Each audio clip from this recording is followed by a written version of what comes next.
So as we gather here on this final day of the Asia Economic Dialogue 2025, I'm reminded of the changing seasons, how each brings its own challenges and opportunities, its own storms and calm. And much like the seasons, our discussions over the past 2 days have traversed a wide spectrum of ideas, from the biting winds of geopolitical uncertainty to the fertile rains of innovation and growth. And today, as we enter this final leg on this voyage, we turn our attention to the engines of growth, our MSMEs, and also the engine of life, the vast untapped potential of the blue economy.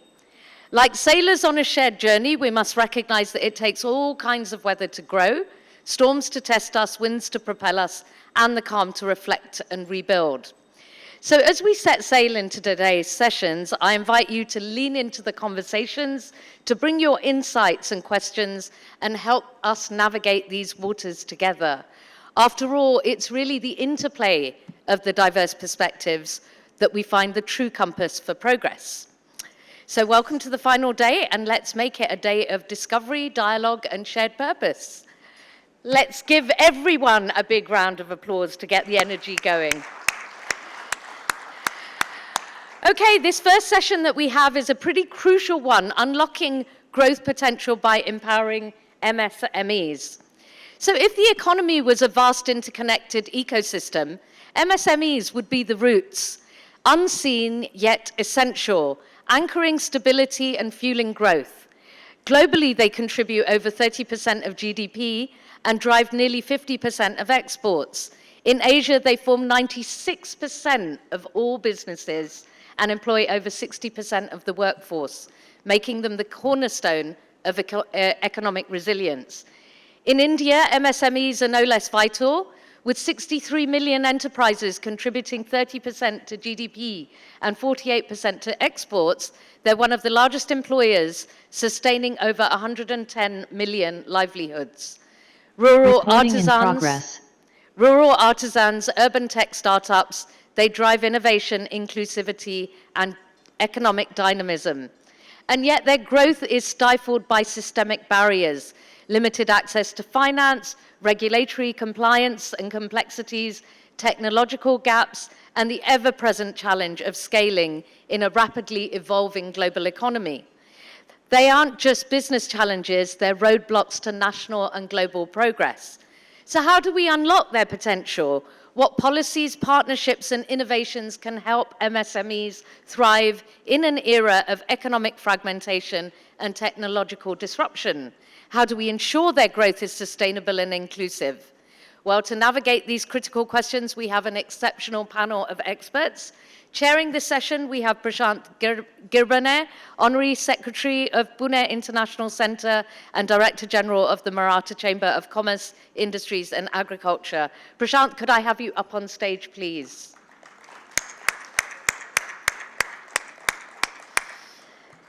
Online, we have with us the Secretary for Small and Medium Enterprises, Government of India, SCL Das. We also have attending here in person, Atish Kumar Singh, who's Joint Secretary of the Government of India. Can we give him a big round of applause, please?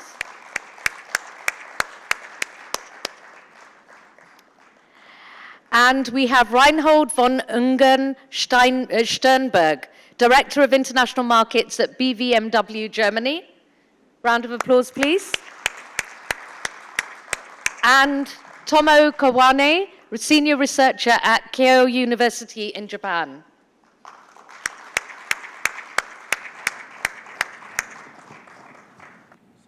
And good morning to all of you. It's wonderful to be here, and what I'm going to do is kickstart the discussion because we have about 55 minutes to go.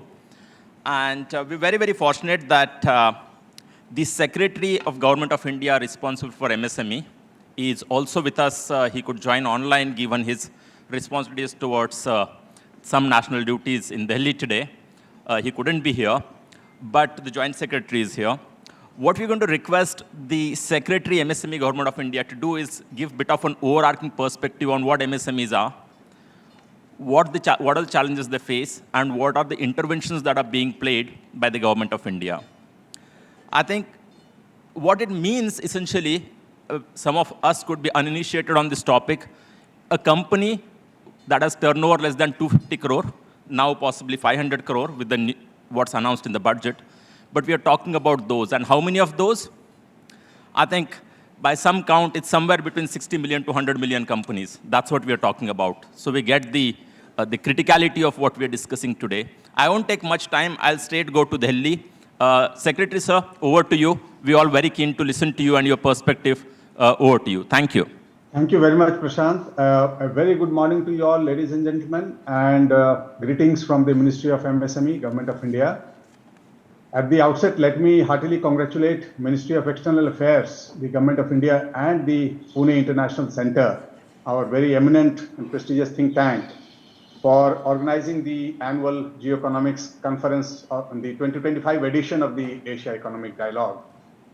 See, this is also very important that we have this kind of a discourse in an era of globalization, which is so much punctured with concurrent trends of deglobalization, and if you call it maybe localization, maybe in a sense of speaking. And yet, across the world, for nations and communities, interconnectedness and interdependence, regional and global cooperation, they remain pertinent considerations. These are the larger aspects which need not be lost sight of. And just to illustrate this point, and I'm using a slightly negative example, COVID was a stark reminder of how something which is localized can actually, the epidemiology of COVID showed, and its impact showed that how crises today have to be actually faced globally. And it also showed in a very positive sense how India, in addition, apart from vaccinating its own massive population, actually reached out with millions of vaccines across the world to save lives, potentially save millions of lives across the world.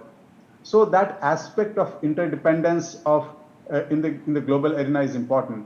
Similarly, climate change and the whole challenge of sustainability in the national and global framework is again a very stark reminder of how, if challenges are to be faced, they are necessarily global. Many of these challenges, including challenge of climate change, is a global dimension, and they have to be faced with collective capacity. So, with that larger backdrop in mind, today's subject being the MSMEs, and this panel discussion is primarily focused on MSMEs. Let me say from our public policy perspective and the way not only we, but countries across the globe view it, MSMEs are cornerstones of the economy. They are cornerstones of economy in India as elsewhere. And the national budget, which was just pronounced very recently, the budget 2025 in India, they termed them as the second engine of growth. It's a very apt epithet, the second engine of growth after agriculture. So, and very rightly so. In India, we consider MSMEs as engines of growth because of the 5 E's. The E, first, the important to economy, they're important for export. They contribute 45% of the exports, which India does. They contribute vitally to employment, which is so important for our workforce and social stability. They contribute hugely to empowerment, and I believe this is so for many other countries. Through MSMEs, we empower our women workforce, we empower marginalized sections of the society, underserved sections of the society. So MSME policies are essentially also a tool for empowerment and equally important for environment sustainability. Unless MSMEs have the resilience, economic and other resilience, it is not possible to have sustainability in the overall value chain. So fundamentally, MSMEs are cornerstones of the economy, of a sustainable economy, of an economy which has a high level of workforce participation. So with this criticality to growth, employment and resilience, a robust MSME ecosystem becomes very fundamental to our economic and social goals. whether in India and many other countries on a similar growth path.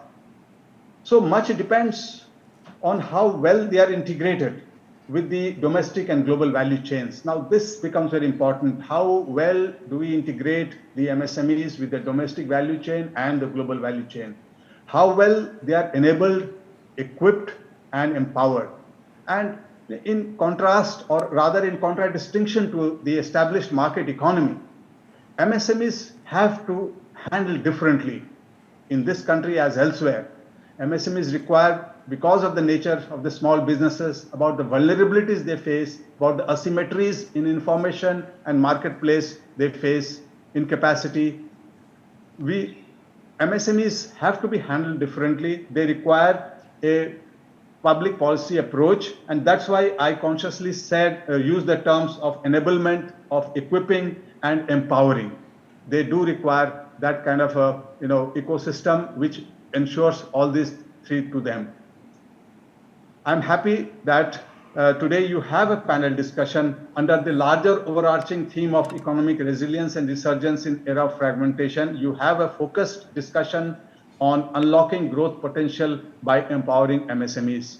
I'm very happy, and I congratulate the AED and the Pune International Center for focusing on this subject, for the sheer relevance and centrality of this to the larger theme, because much of the resilience from the larger ecosystem would rest and be determined by the resilience and the capacity of the MSMEs. So I'm happy that you have a discussion on this, and I'm equally happy to see that from two very leading countries who have very good ecosystem, MSME ecosystems, Germany and Japan, both of them are there. And I'm sure that will provide a great learning opportunity, a cross-learning opportunity in terms of really what should be brought about in terms of taking forward and strengthening the MSME ecosystem. As far as my role is concerned, let me, from a government side, I thought it would be useful if I share my own perspectives from a public policy perspective on how exactly we propose to go about building national resilience in specific context of focus on MSMEs. What are the challenges MSMEs face, and what are exactly the broad policy interventions? We won't take too much of your time in terms of details, but broadly speaking, what are the policy interventions we have embarked upon and we propose to embark upon to help them deal with these challenges? And very important, as I said, how do we enable, equip, and empower the MSMEs?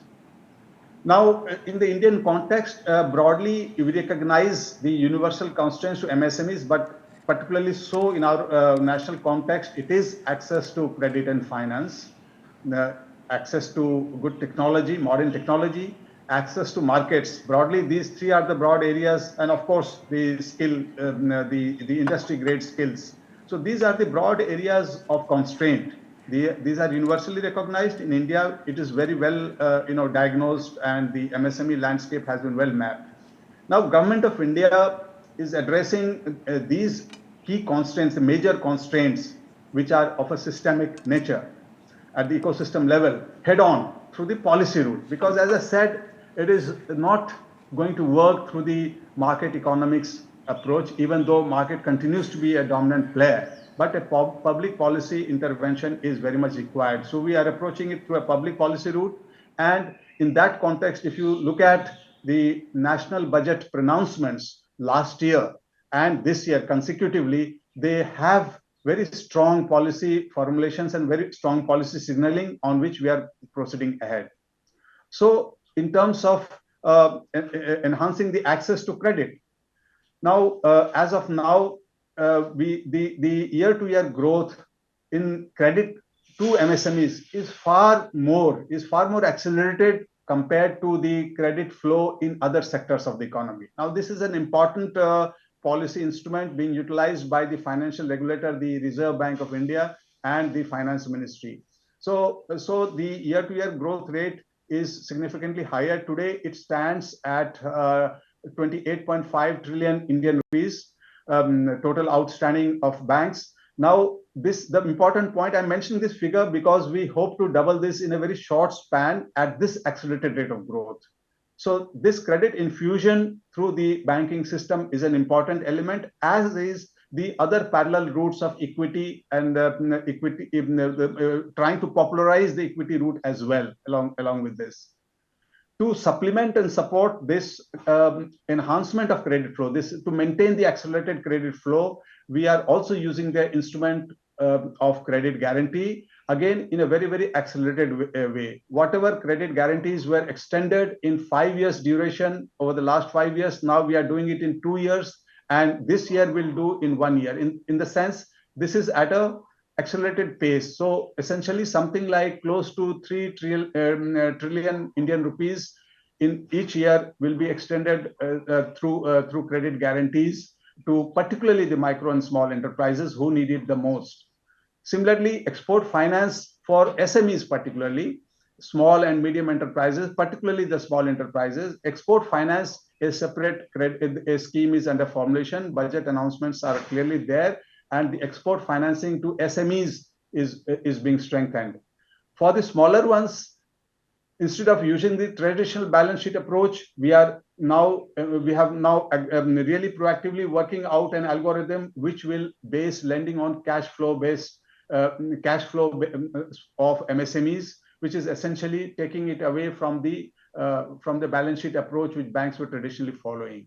So this would help take this penetration of credit level. Today, it is assumed somewhere around 18-20%. So this penetration level of credit to particularly the micro and small enterprises, is bound to go up. Along with that, we are very cognizant of the problems MSMEs face in terms of retrieving the payments. So a huge amount of trade volume is actually locked up in delayed payments. So various instruments, including making threats more responsive, more inclusive, and more proactive, the dispute resolution mechanism more inclusive and efficient through an online dispute redressal system. So those are being actively implemented now. And even that in threats also, the onboarding threshold has been reduced to 250 crore Indian rupees, so as to bring more and more buyers on the threats platform. So apart from the supply side of credit infusion, the other side of really releasing the payments, that is being done very actively. So technological upgradation for competitiveness, for energy efficiency, for promoting green technology. India has a very ambitious target of renewable energy generation in this country, and is committed to its nationally determined goals for meeting the net zero carbon targets, and digitalization, and along with that, promoting the circular economy. Again, these are important policy routes through which, and some schemes, I think my colleague, Mr. Singh, the Joint Secretary in this ministry, already there. He would touch upon some of the programmatic interventions we have made to promote circularity in economy, to promote green technology, to prepare a blueprint for MSMEs for a greener and sustainable energy path. So that is very much on, and increasingly we are finding a lot of interest among particularly small and medium enterprises who have already, many of them have successfully graduated to this. And finally, access to markets is an area where we are working very closely with Department of Commerce to reduce the asymmetry in market intelligence, in this branding support, and particularly this non-tariff barriers. So again, in the larger context of today's symposium, I think there is a point to also discuss how to enable MSMEs in this country and elsewhere to make them better capable of overcoming non-tariff barriers, because they not only inhibit the growth of MSMEs, but overall act as constraints in the overall economy. Having flagged these three important policy thrust areas, and of course, when I say I include the skilling is also an important part of it, which is also being done. Having highlighted these aspects, policy approaches, I must overall at the end highlight one larger policy, overarching policy thrust in India, which I think should be a kind of a good learning point for economies elsewhere also. including in Asia, is that inclusive growth, including of MSMEs, not only for MSMEs, but inclusive growth across all spectrums, including MSME, is a very fundamental underpinning of public policy in India. It applies as much to MSMEs as it does to other aspects of socio-economic development. So, and this is what gives a lot of stability, resilience, and a larger scale related capacity to the Indian system, whether it is in the democratic sphere, political economy, or the economy, the polity, the economy, and its engagement with the world at large. So inclusiveness in its approach, socio-economic policies, is a very fundamental underpinning, which I think we must really be very cognizant of, because it informs all aspects of our interventions, which I talked about. And in this context, if you look at our formalization program, which briefly Prashant mentioned today, we started in July 2020. And today we are trying to bring the entire spectrum of MSMEs, whether it is a small micro sector operating in a rural area in India, which is still more than 60% of the Indian land mass, or it is a very high-end small or medium enterprise operating in the exclusive economic zone of India. We are trying to bring all of them on the digital platform and integrate them with the national economy. So in just a matter of about less than 5 years, I think we have registered more than 60 million of MSMEs, and we hope to take this figure to close by end of this calendar year to 80 million, which essentially means that they will have a particular large ecosystem which is properly integrated, irrespective of the scale. That is very important, and here women play a very important role. Let me tell you that, and you'll be happy to know that nearly 39% of this 60 million are women. So this gives us a very important policy handle by which we can reach out to them and empower them and make successful women entrepreneurs, which we are already doing with other ministries. And to top it all, to strengthen this formalization drive, I think the budget has very timely and appropriately raised the turnover criteria and the investment criteria in plant and machinery by 2 and 2.5 times respectively, so that to send a very powerful signal for growth and investment. This signaling is important, and so this normative criteria have also been raised, and that's why we believe that by this calendar year we should be able to really saturate the entire program of formalization of this formalization agenda. So broadly, these are the broad policy focus areas I thought I should highlight, and I think it's a privilege to have been part of this very important dialogue process, and I wish the deliberations in this panel discussion a great success. Thank you for this opportunity, and thank you very much for your time, and wishing you all a great day ahead. Thank you. Thank you so much, sir. That was such a comprehensive view on what MSMEs are, their contribution to economy, and what Government of India is trying to do in terms of its public policy interventions. And that came from the senior-most public policy maker for MSMEs in one of the largest countries in the world that's dealing one of the largest number of MSMEs in the world. So thank you so much. I'll now move to the panel discussion. What we'll do is, to begin with, I'll have a bit of opening remarks from Germany and Japan, and then we will go to the other set of questions that I have, but maybe a minute or two from each one of you on MSMEs in your country and what does it mean. Yeah, we could start with any one of you. So good morning, everybody. Great thanks to Pune International Center, and my great respect to, of course, Government of India, which gave me this second opportunity. The first opportunity is to come to India, to JNU, to study in international studies, School of International Studies. So my experience in India is probably a little bit longer than my years in Japan, but if I look at the situation of SMEs in Japan, I think we are facing at very critical stage of survival. The reason is because depopulation and aging. As you may be aware, we may be facing lots of issues of succession, how to carry our SMEs forward. 2.45 million entities in Japan, SMEs, are facing the crisis of finding successors. A majority of them have a niche technology. So where this technology will go? The most probable way could be they may try to retain it in Japan, then they may collaborate with their bigger clients and hand it over to them along with their management as well as employees. That could be one possibility. But I'm hoping that since India is an emerging economy, and I'm sure that it will be a number one in the world in coming years, so we may have chance to collaborate with India.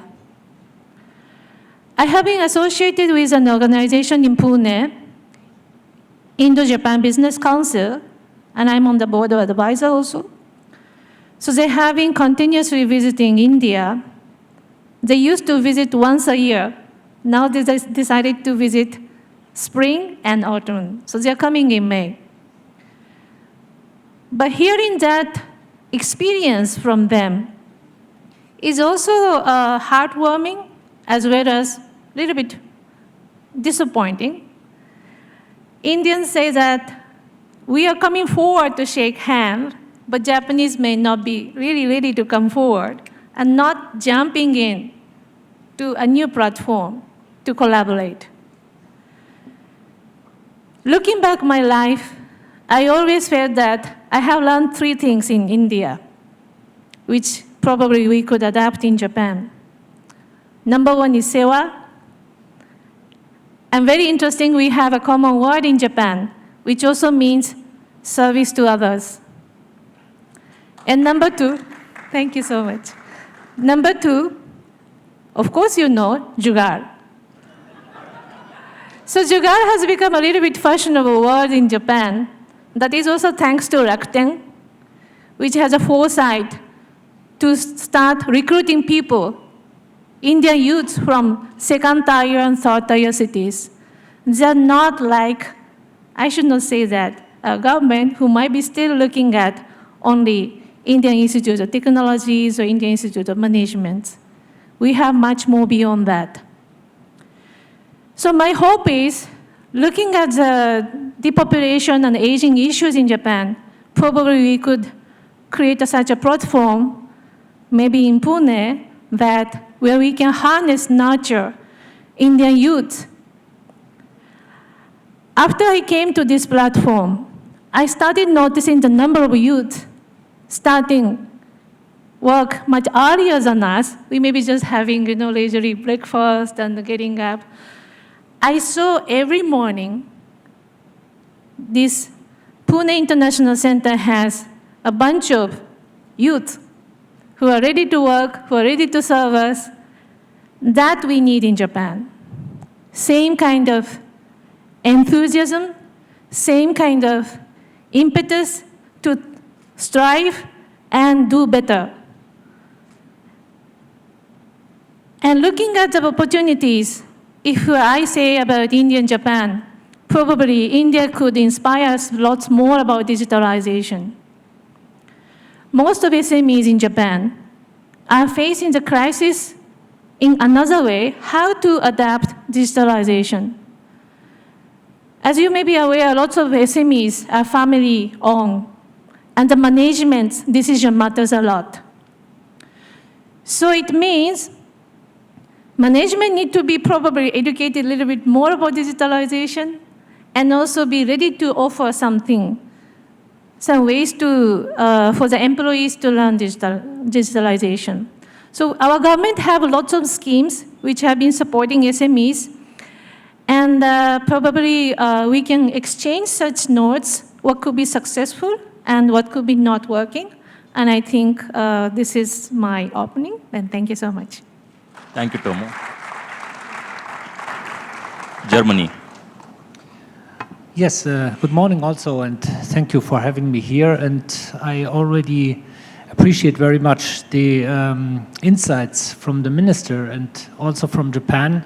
And we in Germany, in the SME sector, we also have great difficulties, maybe more similar to Japan than to India.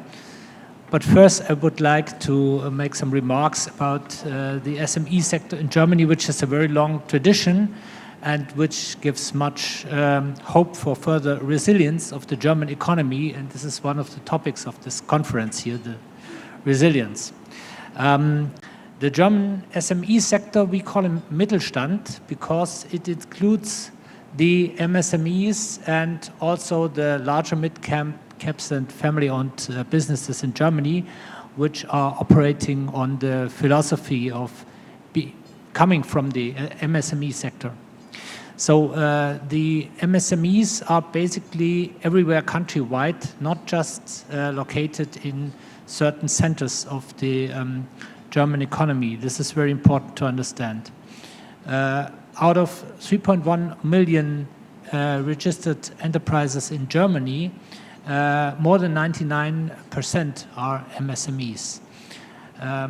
On the other hand side, of course, there are very big, well-known brands and corporations, even multinationals from Germany. So the MSME sector, nevertheless, is responsible for about the half of the German GDP. So this makes the German economy resilient. Also, very important, it has been mentioned a couple of times before today, the export sector, and MSMEs are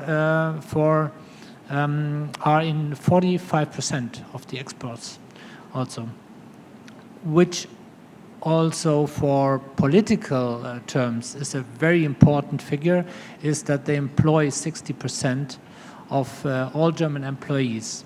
And for me, the most interesting one is that more than 80% of apprentices in Germany, so the young people, they are working in MSMEs. And this is what I would like to make an additional remark on. So the MSMEs are family-owned, they are owner-driven, they think in a long-term perspective and not in quarterly results. On the other hand side, they are very committed to their workforces, to their employees. Being on the countryside, young people join the MSMEs still in Germany, even if the world has changed and people become more mobile and they are going from home for studies, not just in India, but also in Germany, I think in Japan and in other countries. Many people return to their hometowns and small villages where the MSMEs are, especially the middle-sized ones in the productive sector.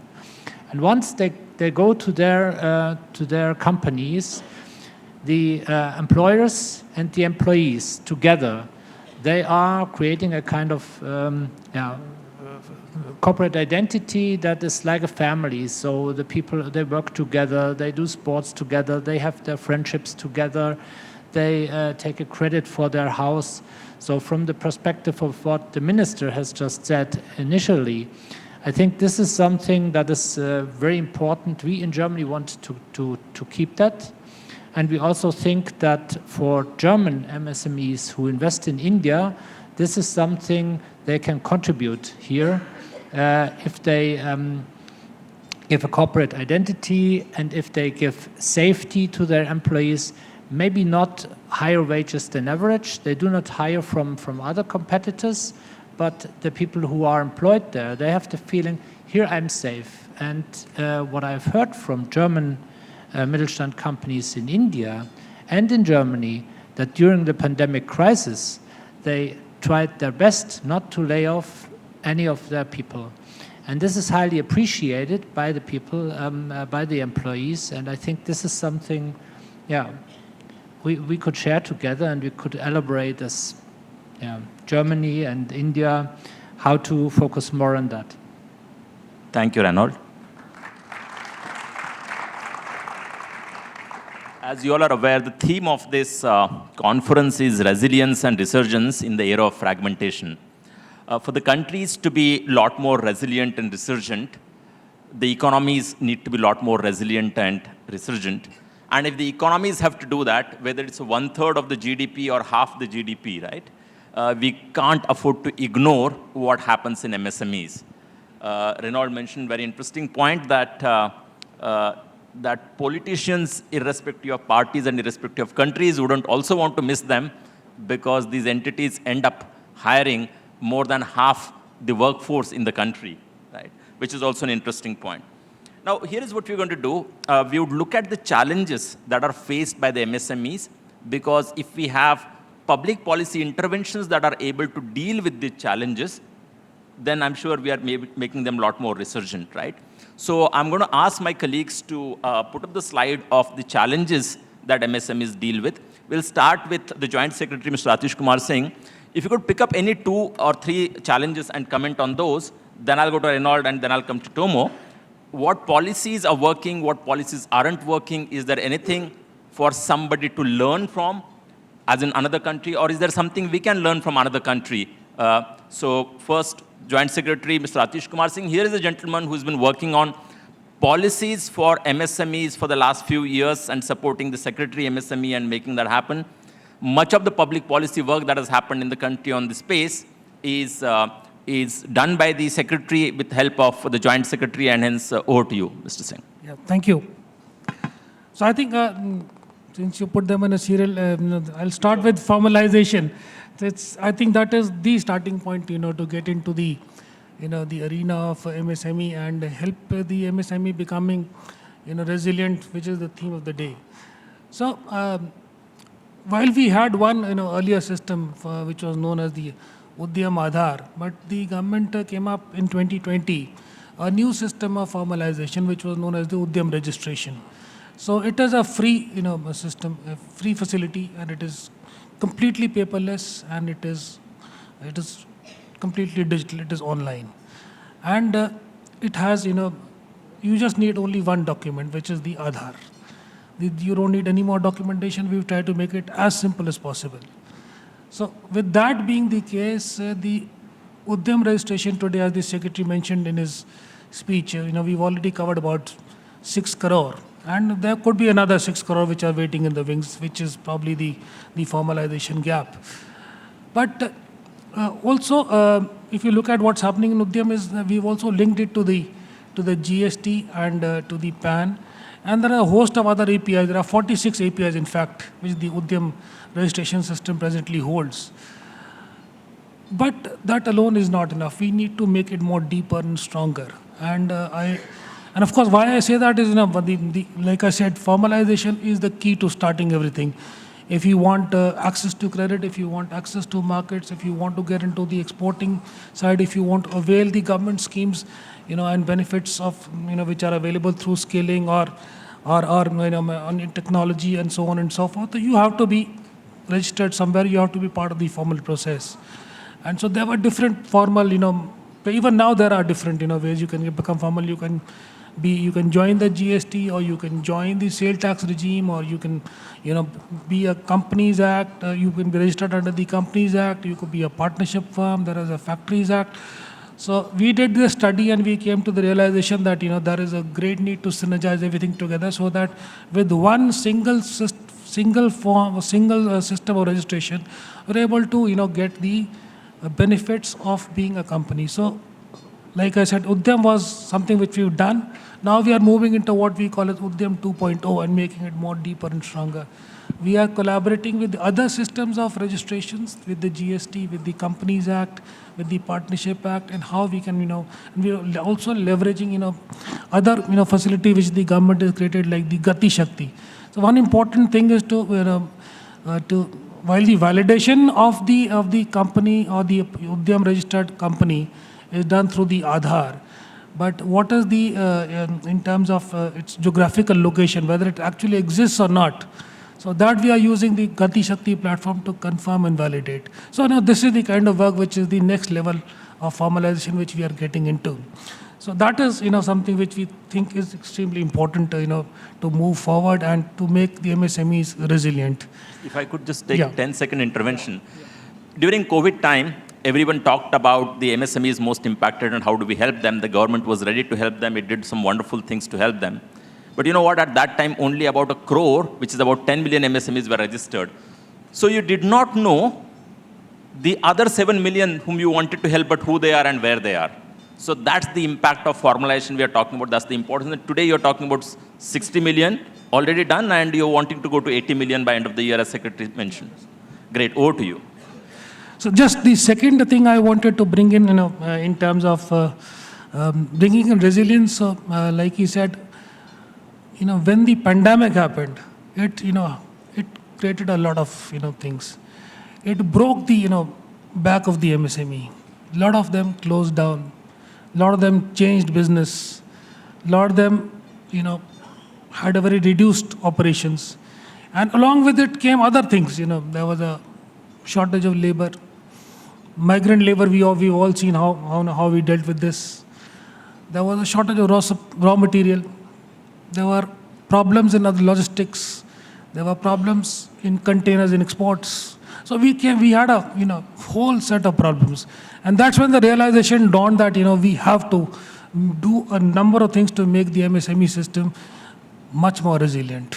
And that's where the government came up with two definitive programs. One is to deal with the present losses and how do we resurrect the MSME. So we came up with the ECLGS program. And the second, ECLGS was to deal with the financing part of it, and to make the system stronger on the ground. The government came up with what is known as the RAMP program, that is the Raising and Accelerating MSME Performance. So while there were several programs of the government of India and the state governments which focused on providing a lot of brick and mortar solutions, like providing technology centers, or helping the MSME find logistics solutions, a lot of. But what was missing were the what we call as the intangibles. While it was there in bits and parts, it was a disjointed kind of an effort. So RAM program was able to bring that. It brought the intangibles into focus. Intangibles meant three things essentially. One, capacity building. It was very important for the MSME to have stronger capacity in terms of skilling, reskilling, upskilling, in terms of handholding, in terms of training, in terms of learning new things. The second thing was there was a lot of information asymmetry. It still is a big problem. Everybody acknowledges it, realizes it, but how we deal with this problem is another thing. Information asymmetry on the ground is a huge problem, and this is what the RAM program attempts to address. What are the various programs and benefits which the government, state governments, various regulators, various systems, agencies offer? How much of it is actually visible, known to the people who are working? That is something we want to translate and bring on the ground. Third is, the knowledge economy. Another big, there is a dearth of, problem in terms of understanding what is happening, in terms of good practices, in terms of new technologies, in terms of frontier technologies. All this is happening, technology is changing at such a rapid pace. All this has to be imbibed and understood by the MSME ecosystem. So these are, three primary things which the RAM program is attempting to bring in. So lastly, I'll just close since he's mentioned these 8, just one. Another element of bringing in resilience into the MSME ecosystem, I think the biggest driver is going to be the innovation economy, and how innovation can help us. Just to give you one small example, in India we did what we call as the MSME hackathons. These are basically idea generation. So we open a digital window for about 15 days, and so I devised this program. What was essentially happening is that a lot of ideas were there on the ground, and but the translation and conversion of the idea into a business or into something more scalable was limited because it was restricted to the top premier institutes of India, the IITs and IIMs and all. So they had issues in funding, and they had issues in having human resources. So it was a very limited way to get your ideas translated. So we came up with a new program which we called as the MSME Hackathon. We opened up a little window for 15 days and we invited ideas. And at the same time, we got involved with a host of other institutes across the country. various other technical universities, professional colleges, private universities, government colleges. And so today there are about 900 of those colleges and universities are associated in this program. And I'm sharing this with you. In a matter of 15 days, we got 50,000 ideas. And we did this thrice over. So what I'm attempting to tell all of you is that India is bubbling with ideas. There is so much energy on the ground. It doesn't know where to go. It doesn't know where how all this can be converted. So this is what, so there is so much innovation, so much energy, so much, new things which the people want to do. But the placement to get those things right is limited. So this is something we did, and so I think innovation is going to be a big driver, and we need to push this regime forward. Just three, four things on the innovation side. The government itself presently is working on a lot of innovative programs. I don't know if you've heard of because one of the things listed is credit. So if you look at the credit and delayed payment, there is something which is known as the ULI. The government has created several protocols. UPI is the biggest success. Everybody knows that, but now we are working on the ULI, that is the Unified Lending Interface. That's for the credit side. For the market side, there's another protocol which is in the works, which is actually going on for some time. That is the ONDC, Open Network Digital Commerce. Then another, there is the Gift City in Gujarat, which we set up for the innovation. And in Gift City, there is work going on to create a TREDS for exports, which is also a great innovative solution to the export financing and export payments. And I'll just give you one last example. And the Ministry of MSME itself is working. There is the problem situation on the ground is there are so many IITs and institutes who are churning out technologies every day. But they don't know where to, put this technology. And here we have hundreds and thousands of MSMEs who are looking for this technology. And they don't know where to get it from. So this another market, problem is there. So we are attempting to create another e-marketplace where technology providers and technology seekers are come into one ground, and this problem kind of gets sorted, and we are able to move forward. So I'll just stop over there. We'll discuss more. Thank you. No, thank you so much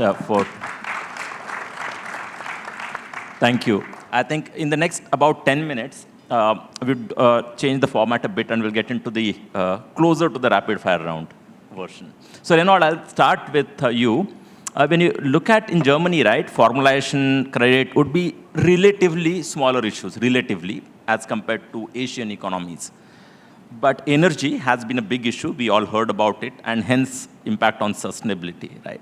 Why don't you talk a bit about that, on what's the impact on energy sustainability, and what does it mean for the MSMEs, and what needs to happen in terms of public policy so that they could be a lot more resilient? Over to you.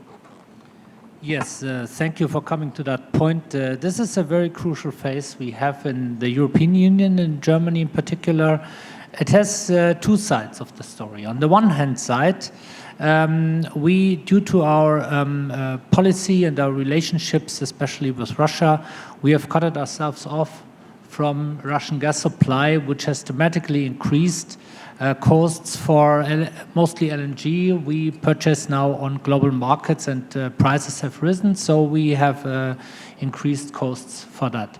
On the other hand side, in many European countries, they have a policy towards more nuclear power plants. In Germany, it's a singular policy we have there.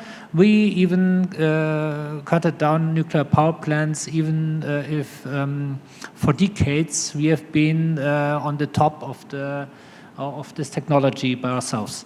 So this makes it really difficult. On the other hand side, we have a very rapidly growing sector in the renewables, and we have innovations going on there, and it might happen that if we do not fail to succeed in a certain period of time, that we can have come to a level of new technologies in that sector, giving employment also to many innovative SMEs. So we are fighting a bit against time, and then we have also had this situation that once we grew the photovoltaic and other technologies, then it has been rapidly and massively rolled out in China, and with dumping prices, they basically finished all our industry we've had in Germany. But we now have new generations of products, and maybe if we're a bit smarter with sharing our IP in that direction, we can be innovative and good. Thank you. Tomo, if I could come to you and talk about women entrepreneurship in Japan, because that's an area of interest for you and you've worked on this area. And you've also been in India for long. So how do you see, and in India we talk about 20% is the level of women entrepreneurship, give or take a couple of percentage up or down. How is it in Japan, and what's working there or not working there? I think about women entrepreneurship, if I compare India and Japan. Japanese women entrepreneurs, of course, striving, and I think they are now pressurized after COVID. The reason is lots of things have become digitalized, and they need to spend their own money to adapt. And of course, government does have the possibility and also does already have the schemes to support such entities, but for that, they may not have the capacity to prepare all the documents by themselves. So there are always hand-holding is required. And each prefecture has agency to support such women, and they do provide timely services. The only thing is whether after adapting digitalization, how much it is effective or not, I think we are yet to assess. Maybe probably the same situation we find in India, because I interviewed 200 women in Gujarat, 100 in informal sector and 100 in formal sector. And what drove them is motivation. They are both motivated a lot. However, it is mobility and digitalization that actually makes their business successful. So these two factors, I think, is also applicable in Japan. And in Japan, especially the cost of raw materials has risen quite a lot, especially post-Ukraine. And this part need to be somehow compensated. And I think it's a big challenge for them still. Yes. Thank you, Tomo. I'll come to the Joint Secretary, Government of India. The question is on sustainability.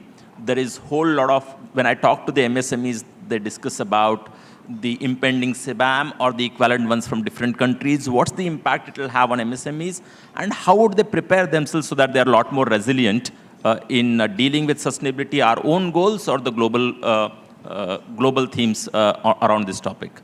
So what is it that we're doing, if we are doing anything on this? Yeah, thank you. So just, first of all, we have to understand that, the central question for any for the MSME ecosystem to adopt sustainable practices is what is in it for them. Yeah. The MSME is, if you look at the entire spectrum of the business units, there are MSMEs who are at the top end who understand sustainability and who are, moving into that zone. There are others who are where survival is at stake. Every day there's a firefighting going on. And in the middle, there are so many more which could be, transitioned into the sustainability side. So how do we do that? That's the essential question. So for them, it's about, it's between the revenue and the expenditure. How do we either increase the revenue or reduce the expenditure? So whatever we do on the sustainability side must bring in elements of the expenditure and the revenue side. And having that realization and acknowledging this as the central, idea, the government has been creating certain, schemes. While there are 3 of them already on the ground, if you've heard of them, that is a zero effect, zero defect scheme. That is the, green investment and financial technology scheme. And there is a scheme for promotion of investment in circular economy. These are 3 different schemes which the government has, Ministry of MSME has actually put on the ground. And one of them provides you with interest subvention, another one provides you with capital subsidy. And the third one provides you with other, certification subsidies so that you adopt sustainable practices. But, being that as it may, what more? There is, these are very small interventions. They are like a drop in the ocean. How do we get scale? That's the important thing. So another realization of the government is that if you want to get scale on sustainability, you cannot have a model which provides incentives or subsidies or tax cuts to one unit or two units or individual units. You have to have an aggregation model. You have to have a model which gets into a larger group of MSMEs. So whatever schemes we are developing are now for the clusters or for the supply chains. So whatever incentives or tax cuts will be provided, it will be in those. So that is one thing which we are attempting to do. Also, the second thing which we are contemplating is to look at the entire thing in such a way that we realize that it's impossible to have all these 6 crore MSMEs translated, moved into this. So you look at what's the big one. So we've identified 7 energy intensive sectors, and that's where we are trying to focus on. So these are some of the new policy directives, new policy directions which the government is doing. And we've just finished a dialogue with the Niti Aayog, and we should be coming out with a energy transition roadmap for the MSME. Yeah. Thank you so much. Great to see the preparedness and the resilience being built. I have exactly 3 to 4 minutes, so I'll come to just last point. And the last one is about the burden of compliances. At one stage, Renaud, I was discussing with you yesterday, I think. I read that Economic Union had this rule, law, or guidance saying for every new compliance that will come, you'll have to strike off one old compliance. One word answer, is that working?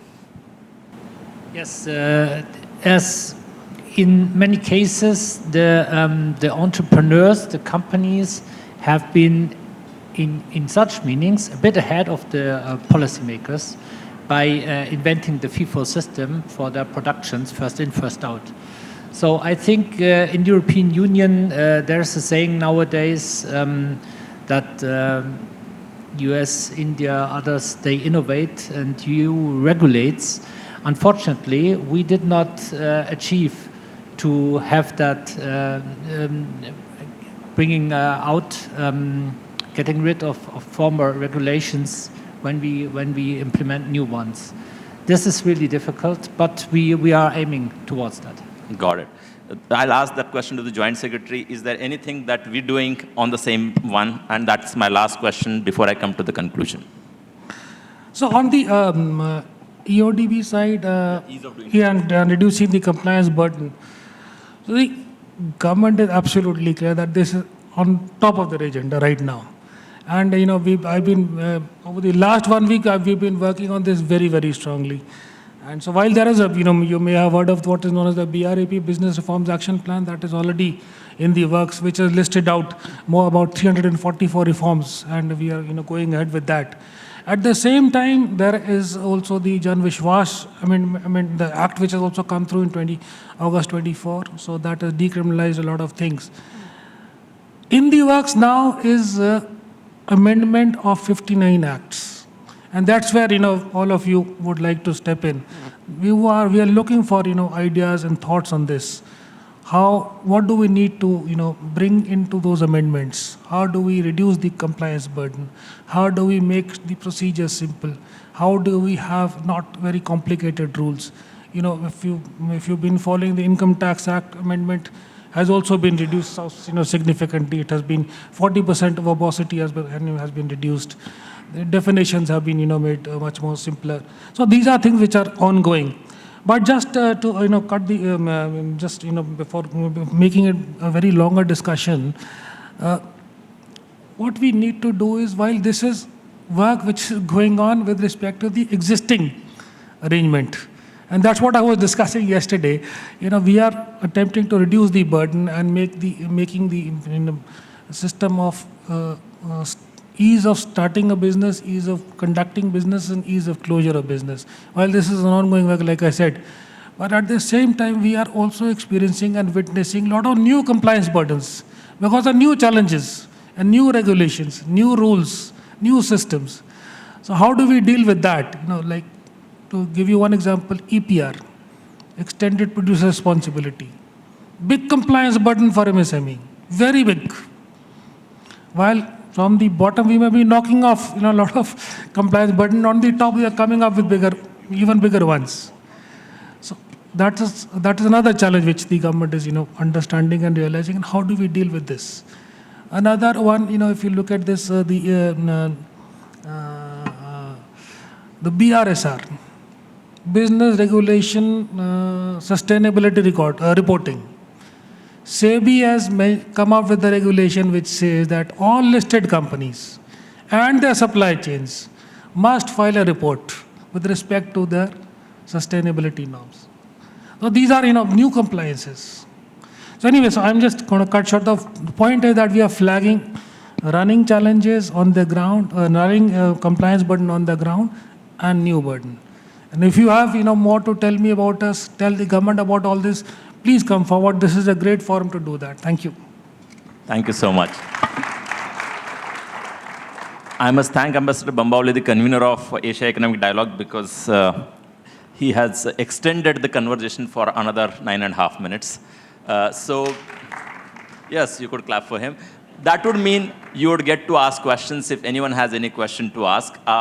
You could raise hand and I'll point the finger, so the first table, and then I'll come back. Then we'll give the opportunity to a lady asking the question, and then others. Sir, you talked about the RAMP program, but also very important is the skills issue, which did not necessarily feature in the list. And I know there's a lot of effort that MSMEs put in developing skills which are required by the larger industry. Are there specific efforts towards incentivizing MSMEs for the efforts that they put in to build the skills ecosystem in India? We'll listen a couple of questions. The lady on the third table, then I'll come to the second table. If there is anyone. Yeah, second table, that's okay. Go on. Please. Okay.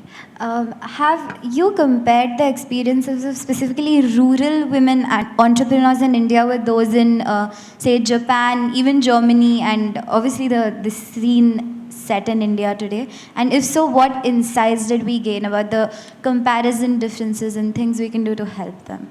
Oh, good, thank you. So it's about rural Indian women entrepreneurs versus those in Japan and Germany. We'll come to that. We'll take one more question at the fag end of it, and then we'll ask the panelists. Hello, sir. Myself, Neha Sheikh. I'm a research scholar from the Department of Civics and Politics, Mumbai University. So my questions is related to the challenges. As you have mentioned, we have lots of challenges for MSME, such as sustainable development, formalizations. But as far as the documentation has concerns, we are a lack of documentations, such as the government has introduced lots of a scheme every year, and we are around 6.8 Ma'am, crores. the question, please. MSME, yeah. So my question is, we are the lack of accountability and effectiveness in the MSME. So are you agree with me? Okay, thank you. I'll take one last one on this right-hand side here. And the question was about lack of documentation and efficiency, okay? This one? My question is to Joint Secretary, sir. You mentioned about promoting innovation in MSMEs through various academic institutions. You mentioned the number of 900 such institutes. My question is, definitely through this scheme or the hackathons, startups are getting benefited. How are you supporting incubators which actually nurture the startups?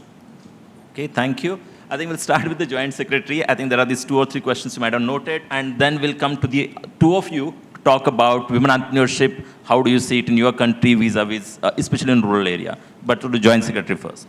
Yes, ma'am. So first, the skills. So everybody knows that the government started a new ministry, which is the Ministry of Skill Development. So that is the priority which the government places on skill, and and its various nuances. Now, there are several programs which are run by the Ministry of Skill and also by various other governments in the various other departments in the Government of India. Also, there are skill programs being run by the state governments, and there are several skill programs being run by various regulatory bodies, several private agencies, government agencies, and so on and so forth. So while this is an ongoing effort, but you're right, what we probably need to do is to synergize everything together, and we can't have so many. There's a lot of duplication, a lot of waste of effort and energy, and even money.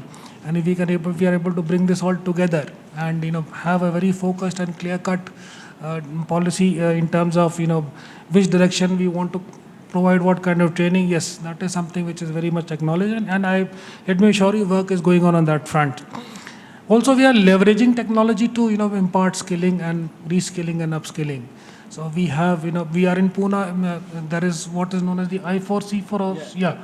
So how we can use virtual reality and mixed reality to impart training on various machinery and equipment, and how do we help the industry understand Industry 4.0 and getting sensors and trackers into their systems. So all this is something which is an ongoing work.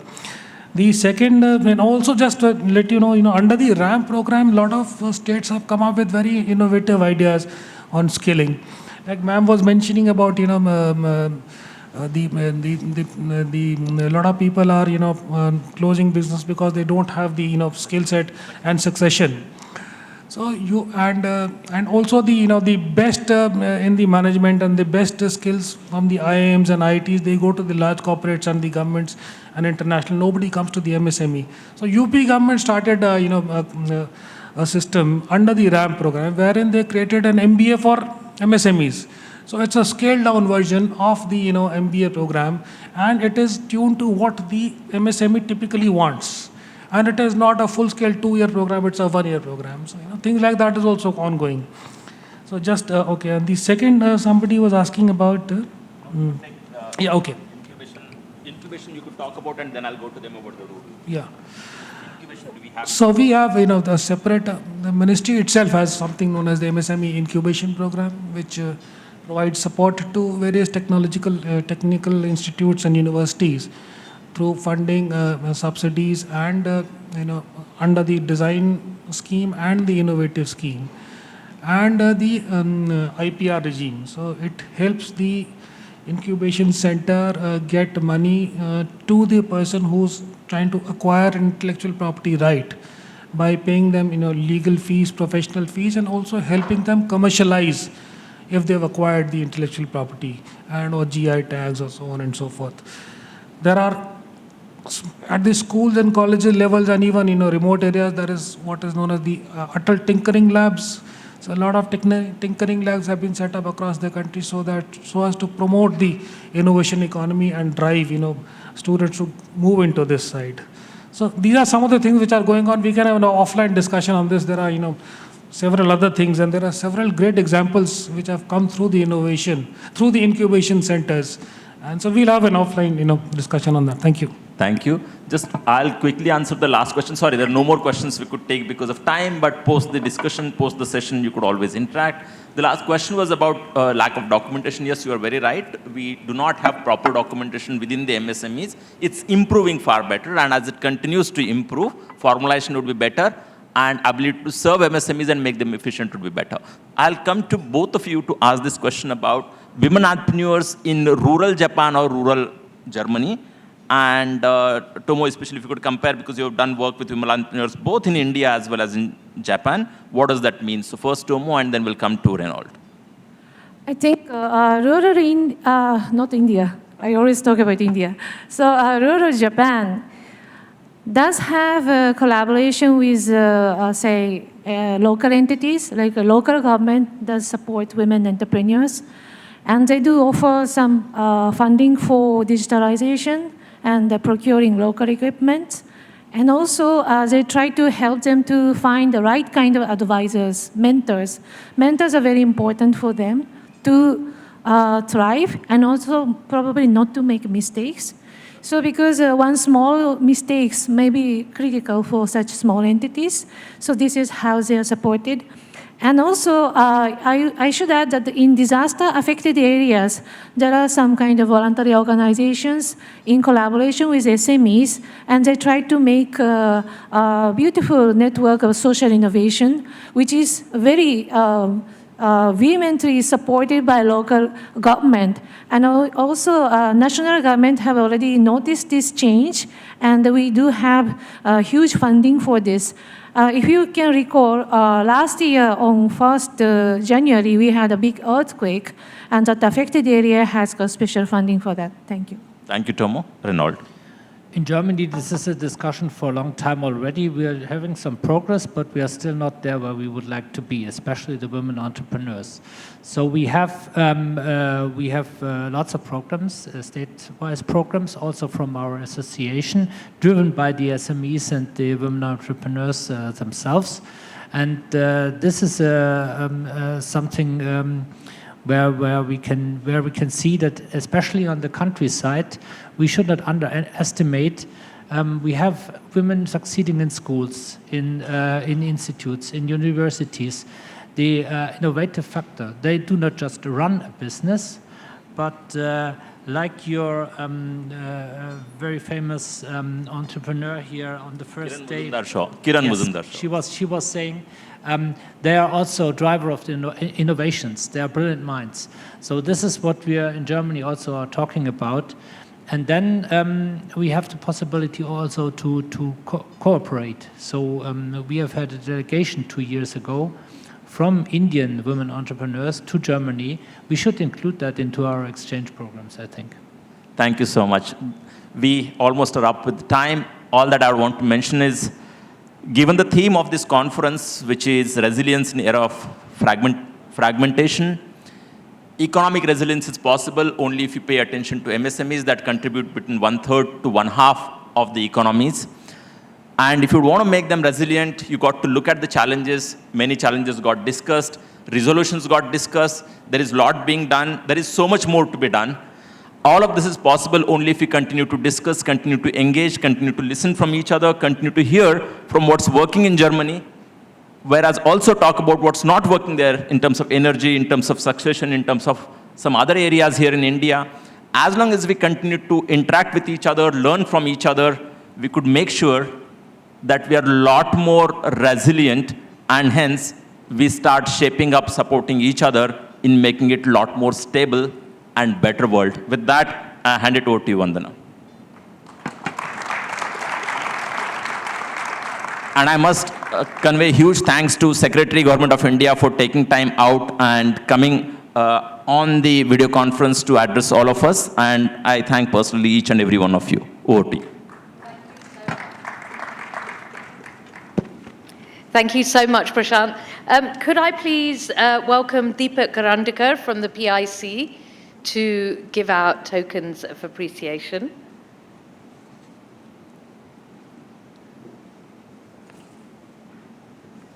Thank you so much. So if we could first of all give a token of appreciation to Shri Atish Kumar Singh, Joint Secretary, Government of India. Big round of applause, please.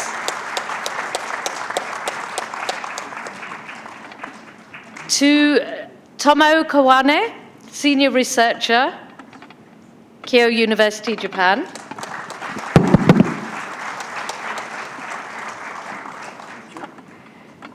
To Reinhold von Ungen-Sternberg, Director of International Markets. And of course, we thank the Secretary for being online too. Let's get a group photograph.